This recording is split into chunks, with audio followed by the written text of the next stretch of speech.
कमल और उसकी पत्नी रात के समय सो रहे थे कि अचानक उनकी डोरबेल बजी। उठो जी, देखो इतनी रात में कौन आया है।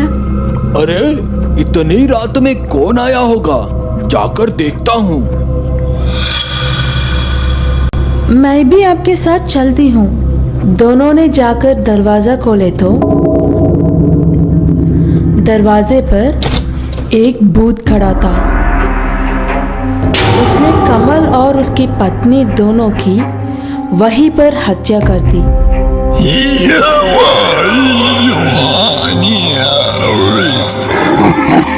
और हंसता हुआ वहां से चला गया।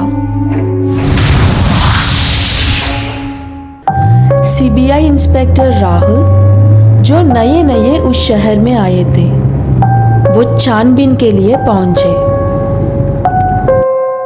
अरे यह कैसे मौत हुई भला? किसी के भी फिंगरप्रिंट्स नहीं है सिवाय इन पति पत्नी के अलावा।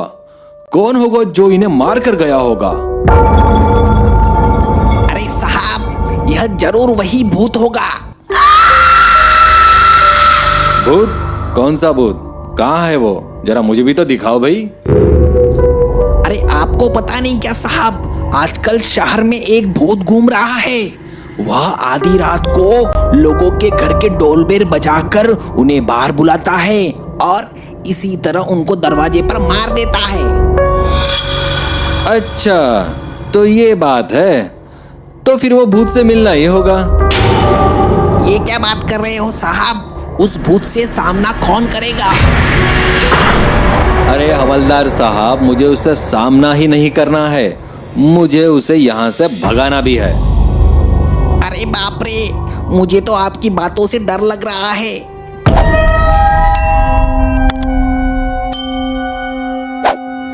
राहुल ने पूरी बात अपने दोस्त करण को बताता है।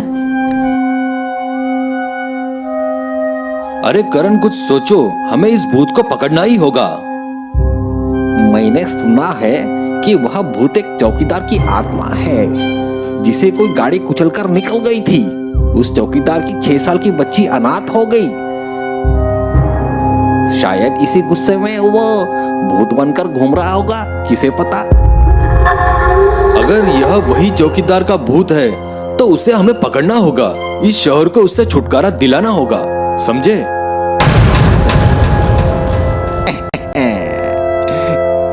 क्या बात कर रहा है तू? एक काम कर, मैं तुझे बताता हूँ। एक रूम में पति पत्नी बनकर बैठ जा और वो भूत के आने का इंतजार कर। अच्छा आइडिया है यार तेरा। उस चौकीदार की बच्ची को भी अपने साथ रखेंगे ताकि अगर वो आए तो उसे उसकी बच्ची को हम दिखा सके, है कि नहीं?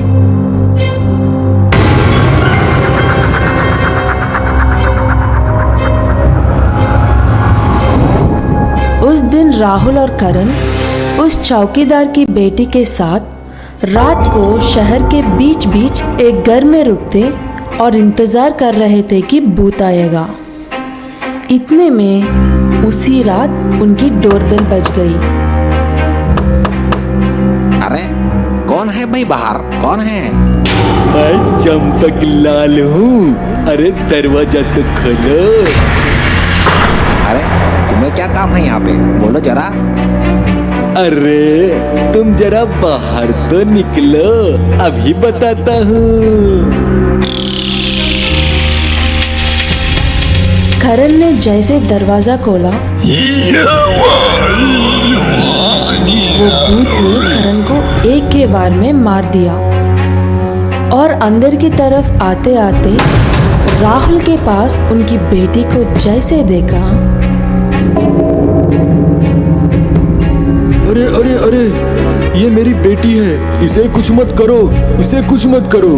मैं तुम्हें कुछ भी नहीं करूंगा, मैं तुम्हें मारूंगा भी नहीं। मेरी बेटी को छोड़ दो। हाँ चंपकलाल, ये तुम्हारी बेटी है। देखो दिया, ये तुम्हारे पापा है। देखो, ये इसी तरह सभी बेकसूरों को मार रहे हैं।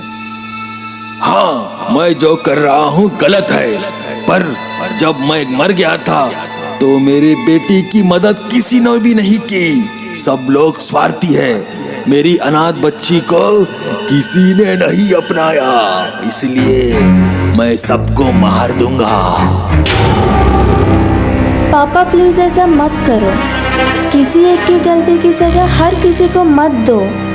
मेरी किस्मत में शायद यही लिखा है। चंपकलाल, पर अब यह तुम्हारी नहीं मेरी बेटी है और यह मेरी जिम्मेदारी है। मैं अपने जीते जी इस बच्ची को कुछ भी नहीं होने दूंगा। तुम निश्चिंत रहो, लेकिन तुम्हें मेरी एक बात माननी होगी। क्या तुम सही कर रहे हो?